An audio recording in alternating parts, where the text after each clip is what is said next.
बिस्मिल्लाहिर्रहमानिर्रहीम। अस्सलाम वालेकुम व्यूवर्स, उम्मीद है आप सब खैरियत से होंगे। आप सबको मैं यूट्यूब चैनल एवरीडे साइकोलॉजी में वेलकम करता हूं। हमने जो हाइपोथेसिस टेस्टिंग की सीरीज़ स्टार्ट की, आज एपिसोड 8 है, जिसमें हम स्टडी करेंगे hypothesis testing through two way ANOVA testing mean differences on a quantitative variable across the levels of two categorical variables. आगे बढ़ने से पहले चैनल को सब्सक्राइब कर लें और बेल आइकन को प्रेस कर लें ताकि आपको अपकमिंग वीडियोस मिलती रहें। अब हम देखते हैं hypothesis testing through two way ANOVA. Non directional hypothesis, not supported if F value is non significant, supported if F value is significant. To way ANOVA जो है उसका हाइपोथेसिस एक्सेप्ट हो जाएगा अगर एफ वैल्यू सिग्निफिकेंट है और reject हो जाएगा अगर एफ वैल्यू नॉन सिग्निफिकेंट है। जो उसका डायरेक्शनल हाइपोथेसिस है, not supported if F value is non significant, अगर एफ वैल्यू नॉन सिग्निफिकेंट होगी तो नॉन डायरेक्शनल की तरह डायरेक्शनल हाइपोथेसिस भी रिजेक्ट हो जाएगा। If F value is significant but mean differences are undesirable as stated in the hypothesis, लेकिन अगर आपके एफ वैल्यू सिग्निफिकेंट है टू वे एनोवा में लेकिन आपके मीन डिफरेंसेस उस तरह से नहीं है जिस तरह से आपने एंटिसिपेट किए अपने हाइपोथेसिस में, तो फिर भी एफ वैल्यू सिग्निफिकेंट होने के बावजूद हाइपोथेसिस रिजेक्ट हो जाएगा। Supported if F value is significant and mean differences are desirable as stated in the hypothesis, तो हमारा हाइपोथेसिस तब एक्सेप्ट होगा अगर आपकी एफ वैल्यू भी सिग्निफिकेंट है और मीन डिफरेंसेस भी उसी डायरेक्शन में है जिसमें वो हाइपोथेसिस में एंटिसिपेट किए थे।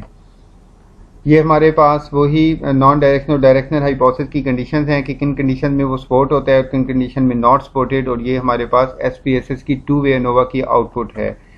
अब हम एग्जांपल से देखते हैं। Non directional hypothesis, there will be mean differences on happiness in first born from early middle and late adulthood. हम इसको देखते हैं ये आगे सपोर्ट होता है या नहीं होता। फिर इसी तरह हमारे पास डायरेक्शनल हाइपोथेसिस हैं, वो हम देखते हैं। तो हम तीनों हाइपोथेसिस में देखते हैं कि इनमें से कौन सा सपोर्ट होता है और कौन सा नॉट सपोर्टेड है। ये इसमें इसका APA 7 के अकॉर्डिंग फॉर्मेटेड टेबल है। तो हम फर्स्ट देखते हैं non directional hypothesis. First one है, there will be mean differences on happiness in first born from early middle and late adulthood. सबसे पहले देखेंगे ये हैप्पीनेस है और इसमें ये फर्स्ट बॉर्न है, ये अर्ली मिडल और लेट एडल्टहुड पे इनकी एफ वैल्यू सिग्निफिकेंट है। तो आपको मैंने बताया supported, first hypothesis is supported because F value is significant, तो हमारा फर्स्ट हाइपोथेसिस एक्सेप्ट हो जाएगा क्योंकि एफ वैल्यू सिग्निफिकेंट है। उसके बाद अब ये नॉन डायरेक्शनल था तो जस्ट एफ वैल्यू सिग्निफिकेंट होने पे नॉन डायरेक्शनल हाइपोथेसिस एक्सेप्ट हो जाता है। अब डायरेक्शनल हाइपोथेसिस की बात करते हैं। Second born from middle adulthood will exhibit higher mean scores on happiness as compare to second born from early and late adulthood. ये सेकंड बॉर्न है, इनका मिडिल एडल्टहुड पे हायर मीन स्कोर्स होंगे as compare to early और late adulthood. अब इसमें direction दी हुई है, ये एक डायरेक्शनल हाइपोथेसिस है। तो हम देखते हैं इसका एफ वैल्यू सिग्निफिकेंट है, लेकिन जो second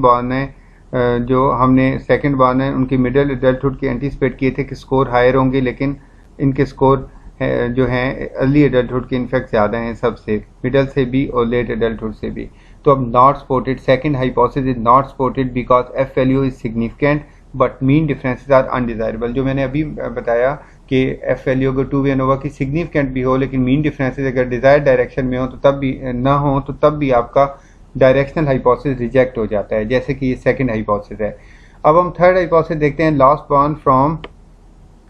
born from late adulthood, ये लेट एडल्ट्स हैं। Last born from late adulthood 32.25 और मिडिल का 24.83 और अर्ली का 18.56। Last born from late adulthood will exhibit higher mean scores on happiness as compared to last born from early and middle adulthood। अब late adulthood में वाकई अब सबसे पहले एफ वैल्यू देखेंगे, वो तो सिग्निफिकेंट है, और जो लास्ट बॉर्न है इनके सबसे ग्रेटर स्कोर्स हैं, मीन स्कोर्स हैं on happiness as compare to middle and late early adulthood. Supported because F value is significant and mean differences are desirable. अब ये हाइपोथेसिस इसलिए एक्सेप्ट हो गया कि ना सिर्फ एफ वैल्यू सिग्निफिकेंट है बल्कि आपके जो मीन डिफरेंसेस हैं वो भी उसी डायरेक्शन में है जिसमें हमने एंटिसिपेट किए थे। इस तरह हमारा फर्स्ट हाइपोथेसिस सपोर्टेड था, ये सेकंड मीन डिफरेंसेस अनडिजायरेबल होने की वजह से नॉट सपोर्टेड, और जो थर्ड था वो हमारी एफ वैल्यू भी सिग्निफिकेंट है और मीन डिफरेंसेस भी डिजायरेबल है, इस वजह से सपोर्टेड।